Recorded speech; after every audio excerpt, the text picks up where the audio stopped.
श्री कृष्ण गोविंद हरे मुरारी, हे नाथ नारायण वासुदेव, हे नाथ नारायण वासुदेव, हे नाथ नारायण वासुदेव। श्री कृष्ण गोविंद हरे मुरारी, हे नाथ नारायण वासुदेव। प्रिय श्रोताओं, पिछले भाग में आप सबने श्रवण किया कि आत्मा अव्यक्त, अकल्पनीय तथा अपरिवर्तनीय है। यह जानकर हमें इस शरीर के लिए शोक नहीं करना चाहिए। अब श्लोक 26। अथ चैनम नित्यजातं नित्यं वा मनस्से मृतं, तथापि त्वं महाबाहो नैनं शोचितुमर्हसि। किंतु यदि तुम यह सोचते हो कि आत्मा अथवा जीवन का लक्षण सदा जन्म से जन्म लेता है तथा सदा मरता है, तो भी हे महाभावो, तुम्हारे शोक करने का कोई कारण नहीं है। सदा से दार्शनिक का एक ऐसा वर्ग चला आ रहा है जो बौद्धों के ही समान यह नहीं मानता कि शरीर के परे भी आत्मा का स्वतंत्र अस्तित्व है। ऐसा प्रतीत होता है कि जब भगवान कृष्ण ने भगवत गीता का उपदेश दिया तो ऐसे दार्शनिक विद्यमान थे और लोकायतिक तथा वैभाषिक नाम से जाने जाते थे। ऐसे दार्शनिकों का मत है कि जीवन के लक्षण भौतिक संयोग की एक परिपक्वावस्था में ही घटित होते हैं। आधुनिक भौतिक वैज्ञानिक तथा भौतिकतावादी दार्शनिक भी ऐसा ही सोचते हैं। उनके अनुसार शरीर भौतिक तत्वों का एक संयोग मात्र है और एक अवस्था ऐसी आ जाती है जब भौतिक तथा रासायनिक तत्वों के संयोग से बना हुआ यह जीवन लक्षण विकसित हो उठते हैं। नृतत्व विज्ञान इसी दर्शन पर आधारित है।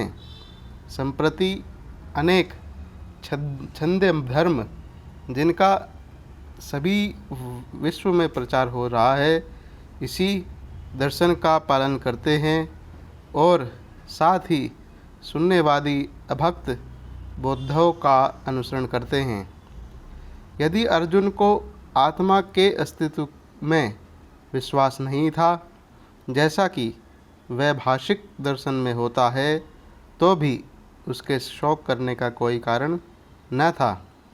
कोई भी मानव थोड़े से रसायनों के क्षति के लिए शोक नहीं करता तथा अपना कर्तव्य पालन नहीं त्याग दे देना होता है। दूसरी ओर आधुनिक विज्ञान तथा वैज्ञानिक युद्ध में शत्रु पर विजय प्राप्त करने के लिए न जाने कितने टन रसायन फूंक देते हैं। वैभाषिक दर्शन के अनुसार आत्मा शरीर के क्षय होते ही लुप्त हो जाता है। अतः प्रत्येक दशा में चाहे अर्जुन इस वैदिक मान्यता को स्वीकार करता है कि अणु आत्मा का अस्तित्व है या कि वह आत्मा के अस्तित्व को स्वीकार नहीं करता, उसके लिए शोक करने का कोई कारण नहीं था। इस सिद्धांत के अनुसार चूँकि पदार्थ से प्रत्येक क्षण असंख्य जीव उत्पन्न होते हैं और नष्ट होते रहते हैं, अतः ऐसी घटनाओं के लिए शोक करने की कोई आवश्यकता नहीं है। यदि आत्मा का पुनर्जन्म नहीं होता तो अर्जुन को अपने पितामह तथा गुरु के वध करने के पाप कर्म फलों से डरने का कोई कारण नहीं था। किंतु साथ ही कृष्ण ने अर्जुन को व्यंग्यपूर्वक महाबाहु कहकर संबोधित किया था, क्योंकि उसे वैभाषिक सिद्धांत स्वीकार नहीं था जो वैदिक ज्ञान के प्रतिकूल है। क्षत्रिय होने के नाते अर्जुन का संबंध वैदिक संस्कृति से था और वैदिक सिद्धांतों का पालन करते रहना ही उसके लिए शोभनीय था। श्लोक 27। जातस्य हि ध्रुवो मृत्युर्ध्रुव जन्म मृतस्य च तस्मादपरिहार्यर्थे न त्वं शोचितुमर्हसि। जिसने जन्म लिया है उसकी मृत्यु निश्चित है और मृत्यु के पश्चात पुनर्जन्म भी निश्चित है।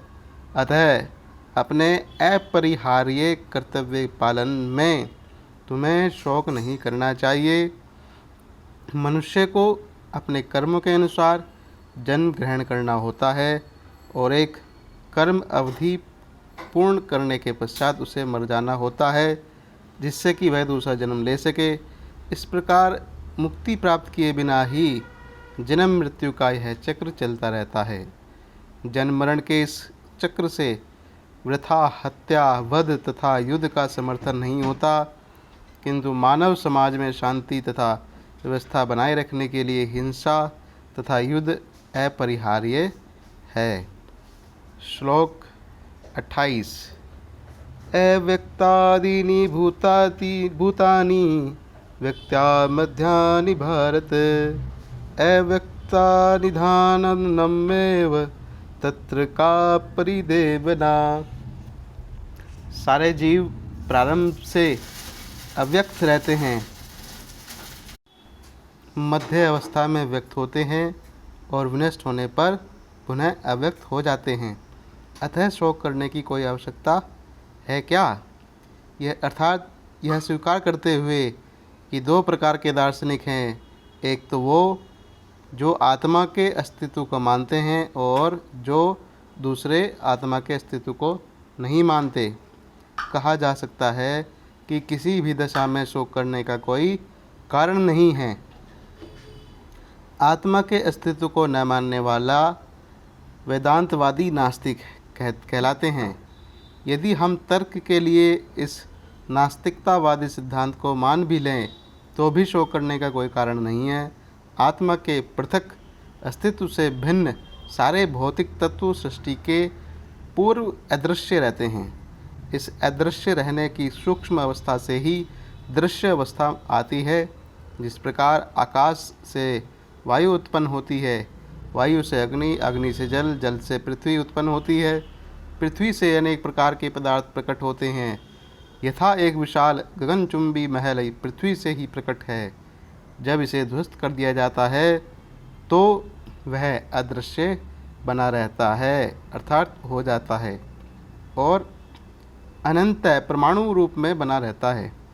शक्ति संरक्षण का नियम बना रहता है, किंतु कालक्रम से वस्तुएं प्रकट तथा अप्रकट होती रहती हैं। अंतर इतना ही है।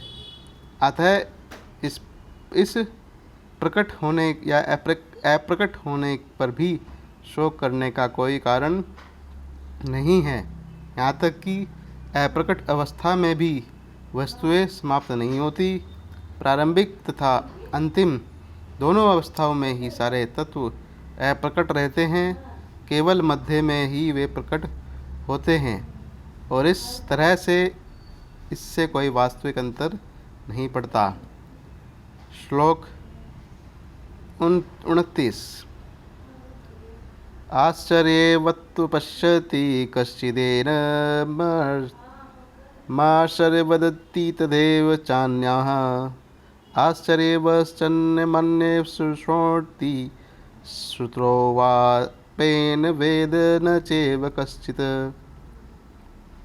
कोई आत्मा को आश्चर्य से देखता है, कोई इसे आश्चर्य की तरह बताता है तथा कोई इसे आश्चर्य की तरह सुनता है, किंतु कोई कोई इसके विषय में सुनकर भी कुछ समझ नहीं पाते। अर्थात जैसा कि गीता उपनिषद के सिद्धांत पर आधारित है और इसका वर्णन कठोपनिषद में 1.2.7 में वर्णित है। श्रवणयपि बहुभिरो न लक्ष्ये शृण्वन्तो अपि बहवो यम न विद्यु आश्रयो वक्ता कुशलस्य लब्धा आश्रयो अस्य ज्ञाता कुशलान्युशिष्टते। अर्थात विशाल पशु, विशाल वटवृक्ष तथा 1 इंच स्थान में लाखों करोड़ों की संख्या में उपस्थित सूक्ष्म कीटाणुओं के भीतर भी अणु आत्मा की उपस्थिति निश्चित रूप से, अगर हम समझें तो आश्चर्यजनक है। अल्पज्ञ तथा दुराचारी व्यक्ति अणु आत्मा के स्फुलिंग के चमत्कारों को भी नहीं समझ पाता, भले ही उसे बड़े से बड़ा ज्ञानी जिसने विश्व के प्रथम प्राणी ब्रह्मा को भी दीक्षा ही दी क्यों ना हो, क्यों ना समझाएं।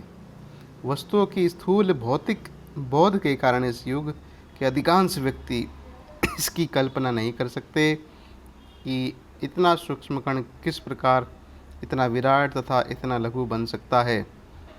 अतः लोग आत्मा को उनकी संरचना और या उसके विवरण के आधार पर ही आश्चर्य से देखते हैं। इंद्रिय तृप्ति की बातों में फंसकर लोग भौतिक शक्ति से इस तरह मोहित होते हैं कि उसके पास आत्मज्ञान को समझने का अवसर ही नहीं बना रहता। यद्यपि यह तथ्य है कि आत्मज्ञान के बिना सारे कार्यों का दुष्परिणाम जीवन संघर्ष में पराजय के रूप में होता है। संभवतः उन्हें इसका कोई अनुमान नहीं होता कि मनुष्य को आत्मा के विषय में चिंतन करना चाहिए और दुखों का हल खोज निकालना चाहिए। ऐसे थोड़े बहुत लोग जो आत्मा के विषय में सुनने के लिए इच्छुक हैं, अच्छी संगति पाकर कथा सुनते हैं, भाषण सुनते हैं, किंतु कभी कभी अज्ञानतावश वे परमात्मा तथा अणु आत्मा को एक समझ लेते हैं। ऐसा व्यक्ति खोज पाना कठिन है जो परमात्मा, अणु आत्मा, उनके पृथक पृथक कार्यों तथा संबंधों एवं अन्य विस्तारों को सही ढंग से समझा सके। इससे अधिक कठिन है ऐसा व्यक्ति खोज पाना जिसने आत्मा के ज्ञान से पूरा लाभ उठाया हो और जो सभी पक्षों से आत्मा की स्थिति का सही निर्धारण कर सके, वर्णन कर सके। किंतु यदि कोई किसी तरह से आत्मा के इस विषय को समझ लेता है तो उसका जीवन सफल हो जाता है। श्लोक 30। देहि नित्यमवद्धो अयं देहे सर्वस्य भारत तस्मात् सर्वाणि भूतानि न त्वं शोचितुमर्हसि। हे भरतवंशी, शरीर में रहने वाले देही का कभी भी वध नहीं किया जा सकता। देही अर्थात आत्मा। अतः तुम्हें किसी भी जीव के लिए शोक करने की आवश्यकता नहीं है। यहाँ पर भगवान अविकारी आत्मा विषयक अपना उपदेश समाप्त कर रहे हैं। अमर आत्मा का अनेक प्रकार से वर्णन करते हुए भगवान कृष्ण ने आत्मा को अमर तथा शरीर को नाशवान सिद्ध किया है। अतः अक्षत्रिय होने के नाते अर्जुन को इस भय से कि युद्ध में उसके पितामह भीष्म, गुरु द्रोण मर जाएंगे, अपने कर्तव्य से विमुख नहीं होना चाहिए। कृष्ण को प्रमाण मानकर भौतिक देह से भिन्न आत्मा को पृथक अस्तित्व स्वीकार करना ही होगा।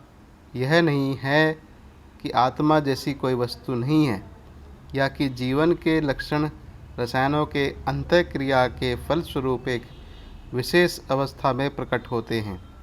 यद्यपि आत्मा अमर है किंतु इससे हिंसा को प्रोत्साहित नहीं किया जा सकता। फिर भी युद्ध के समय हिंसा का निषेध नहीं किया जाता क्योंकि तब इसकी आवश्यकता सर्वथा बनी रहती है।